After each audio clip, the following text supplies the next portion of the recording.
Hi everyone, it's Bethany. Welcome to day 5 of my Cricut Craft Gift Guide. I am so excited to show you the craft today. But before I get started, I want to remind you that even though this whole series is coming out in November, just in time for the holidays, you can recreate any of these crafts throughout the year. And I am going to place a link to a playlist in the top right-hand corner that I have created just for this series. And this series, again, is 15 days in a row of Cricut gifts that you can make. So I'm going to be making a playlist that I'll put up in the corner. That way you can access these videos and inspirational ideas anytime throughout the year, just in case you run into a time when you need to create a gift for somebody, you can go ahead and remember this playlist. Be sure to also share the playlist, share this video, share any of the videos, as I'm trying to be sure to inspire as many people I can to work with their Cricut machines this holiday season. Also, be sure you give this a thumbs up, and if you're new here, be sure you subscribe so you don't miss out on what videos are going to be coming up.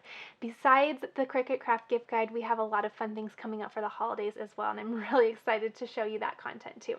Okay, so for today's craft, we are using scraps again, and you guys, I'm always telling you to save your scraps because you will come into times when you really can utilize them, and it really makes crafting a lot cheaper when you can use tiny bits of material that were going to go into the trash. So what we're going to do today is we are going to make little magnets as gifts.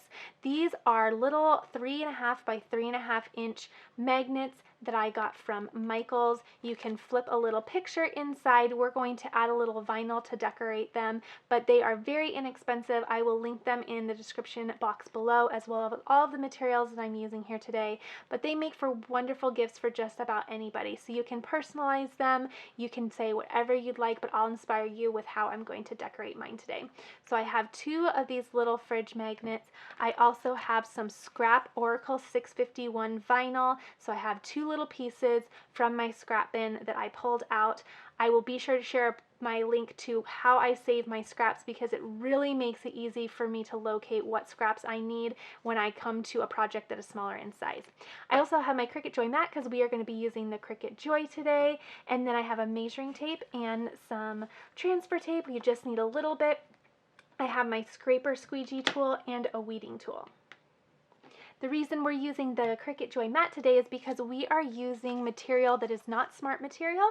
So when you use the Cricut Joy mat, you can put any material on the mat to feed through the Cricut Joy. So we are going to be doing that today to utilize some of our smaller scrap pieces. So what I'm going to do is I already know my dimensions because it states it right on the packaging. And so we have 3.5 by 3.5, so that will help us when we get into design space to design our little designs that will be cut out on vinyl. Now before we head into Cricut Design Space, I'm going to ask the question of the day, and my question of the day for you, instead of drawing one, I've wanted to ask you guys, what is your favorite craft that I have done so far in this gift guide series? So we are on day 5, so now we have a total of 5. Be sure to let me know in the comment section below which craft is your favorite or which one are you intending on recreating this holiday season. And remember, we have 10 more days of crafts to go, so it might be even a little early to ask that question because the crafts coming up are awesome. I am super excited to show you. And again, we're using a variety of machines every day, so I am rotating throughout the machines. We use the Joy today, but I'm using the Explorer and the Maker in other videos as well. Let's hop into Cricut Design Space and we will get everything designed and cut out on our machine. Okay, so the first thing we're going to do in Cricut Design Space is go over to the left-hand side and we are going to click on Shapes. It's the second down from the bottom. We're going to click Shapes and grab a square. So we know the dimensions of our magnetic frames are 3.5 inches by 3.5 inches. So we're going to come up here and type in 3.5, and that will give us a 3.5 by 3.5 inch square. This is just going to be the template that we're going to work with as we're designing. So I'm going to go ahead and I'll just keep these the same color, and I will come over here and duplicate so we have 2 to work with our designs. So in one I'm going to do an image design, and another I'll do a text design, and then we will get them cut out on vinyl. So now what I'm going to do is I'm going to go over to images and I am going to search for wreath. And I have used this image that I'm going to select today in my very first video where I made the apron out of rose gold foil. So if you missed that, be sure to check out day 1. But I'm going to use it again because I want to show you that you can use the same image on a variety of projects and get really fun results. So don't be afraid if you have fallen in love with a certain image to keep reusing it, because it's really, really fun. Okay, so I'm just gonna go ahead and size that down for my little frame here.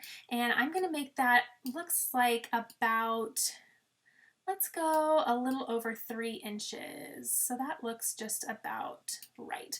Okay, so I will go ahead and make this white because we are cutting it out of white vinyl. And now what I'm going to do is I'm going to go over to my second, and I'm going to be doing a text little design. So I'm going to come over to the text. It's right here on the left-hand side with the big T. I'll select that and a little text box will pop up. I can come up here to font, and I'm going to be using my favorite font. You guys know I use this a lot. It's called Feather, and I got it from fontbundles.com, and I'm just making these for personal use only. So now what I'm going to do is I'm going to select that. I am going to say Grand Kids. Okay, so now what I need to do is I need to connect my letters, because this is intended to be a script or cursive font, and I want to make sure that these are connected and look as they are intended to look. So what I'm going to do is, right now they are grouped by the entire word. I'm going to come up here to the layers panel, and at the top I'm going to click ungroup, and then that allows me to get every letter individually by itself, so I can drag and drop. You can also decrease the letter spacing up in here. There's a letter spacing button that allows you just to decrease the letter spacing to put them all closer together. I just personally love to do it this way. Okay, so now that I have everything where I like it, I'm going to select all of my letters again. This is the most important part. You're going to come down and weld them together. If you need help understanding the difference between attach versus weld, I will place a tutorial up in the corner for you so you can get to know that feature better. So I'm going to bring this over onto my second little magnetic frame, size that up a little bit, and then I'm going to make this white as well. That way it cuts out on the same mat. Okay, so I am good to go. Now what I'm going to do is I am going to hide my squares. These were just templates. I was just using them for sizing purposes, so I no longer need them. I do not want the joy cutting out squares, so I'm going to go ahead and hide those. I have my joy selected here. I'm going to go ahead and select Make It. And then I'm going to tell my design space that I want to cut my material on a mat. Okay, so I have 2 different pieces of scraps I'm going to use. So I'm going to use one piece of scrap up on the top, and then I'm going to use another piece down here. So I'm just going to place it down here so that I know that I'm going to put one up in the top left, and then I'm going to put another right under the 5-inch mark. Okay, now what I'm going to do is press Continue. I'm going to select Premium Vinyl for my setting, and I'm going to load my mat and get cutting.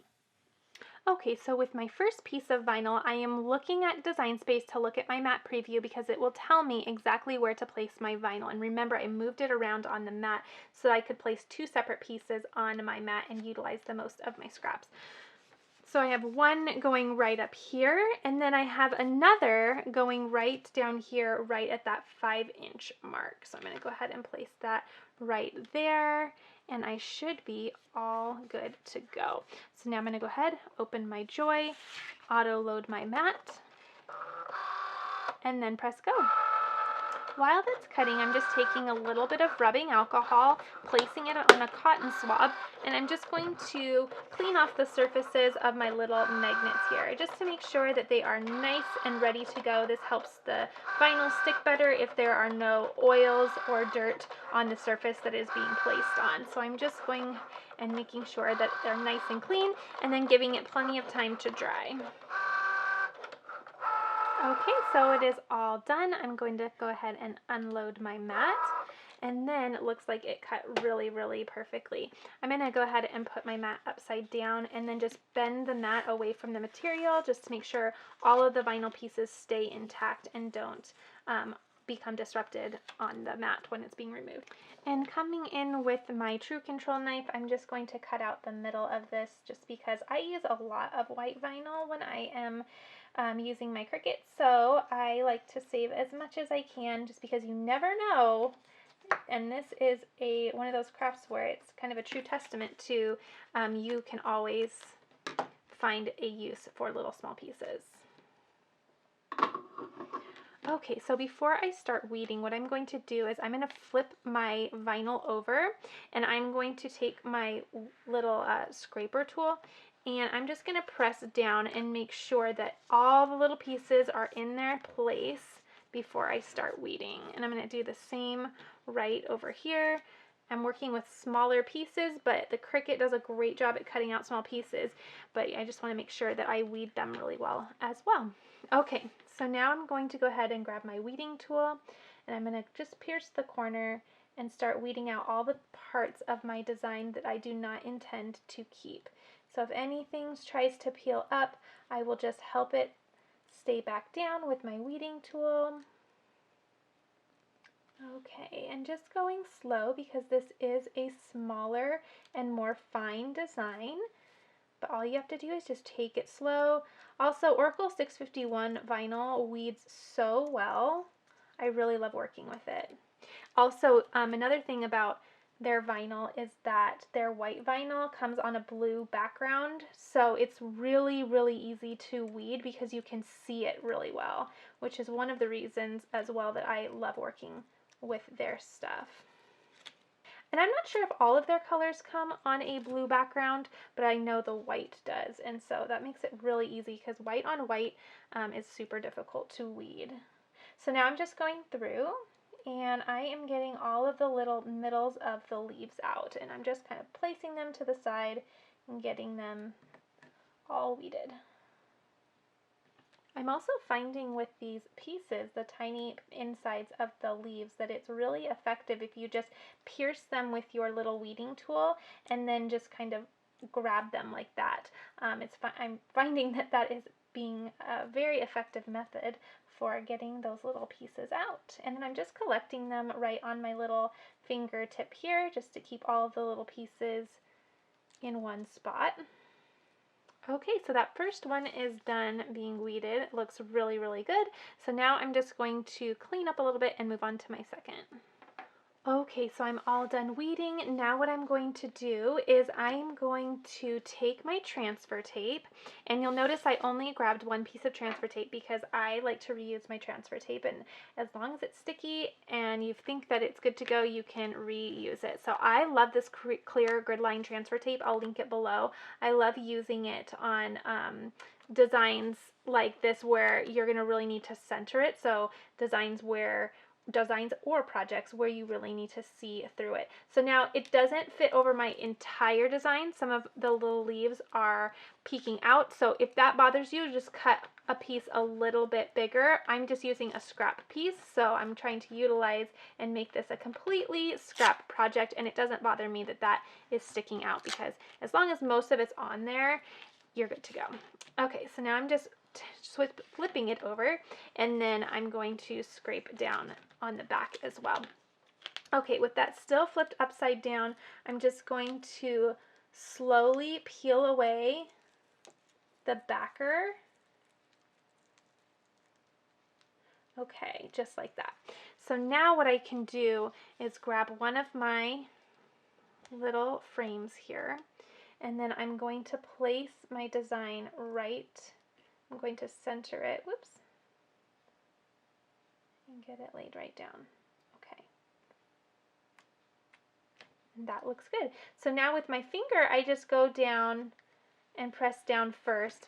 Then with my scraper tool, I'll just go and reinforce with a little bit more force. Making sure everything is down.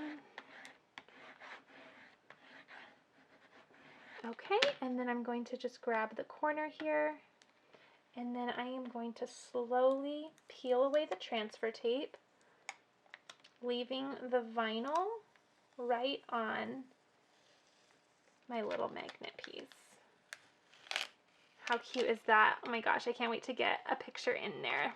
Okay, so now I'm going to just reuse my transfer tape. I'm going to grab my second little design, just like this. Okay, and then I'm going to scrape it down, flip it, and scrape it again. And then I'm going to actually trim down this piece of transfer tape because sometimes if I work with too much transfer tape than is needed, it really throws me off when centering. And also if this sticks down on my project, it can just kind of mess me up. So I'm going to just trim that off. Okay, so now with it face down again, I'm going to slowly peel away and then leave my vinyl on the transfer sheet. Okay, so now I'm going to grab this again, and then I'm going to do this on the top. Okay, just right there. Okay, and now remember, you can personalize these to say anything. If you were going to have one for each of your children, you could put each of their names on there. You can personalize it for the person that you're sending it to. You can do different designs, so it's really, really up to you. So now I'm just reinforcing that with my scraper, making sure it's all laid down really nice, and then I'm going to grab a corner and start peeling up. Okay, so peeling that away. That looks great. Okay, so now I'm going to put some pictures in there and I'll be all set. And here's how they turned out. I think they turned out really, really sweet. Very inexpensive to buy the little magnetic bases. And then if you're using scrap vinyl, that's another wonderful way to really bring your costs down when you are crafting and creating. So I hope you guys enjoyed this. If you found this helpful, please be sure to hit the like button and be sure to share this video. Also, don't forget to hop down into the comment section and let me know which one of the 5 crafts that we have done so far, because we're on day 5, which one have you loved the most? Which one are you going to recreate? I hope you say all of them, but I can't wait to hear what your favorite has been so far. We have 10 more days to go. I cannot wait to show you what's coming up. Such good things are coming. Lots more inspiration. So be sure, if you're just visiting today, be sure to subscribe and be sure to tune in tomorrow for day 6. All right, everyone, I'll see you in the next video.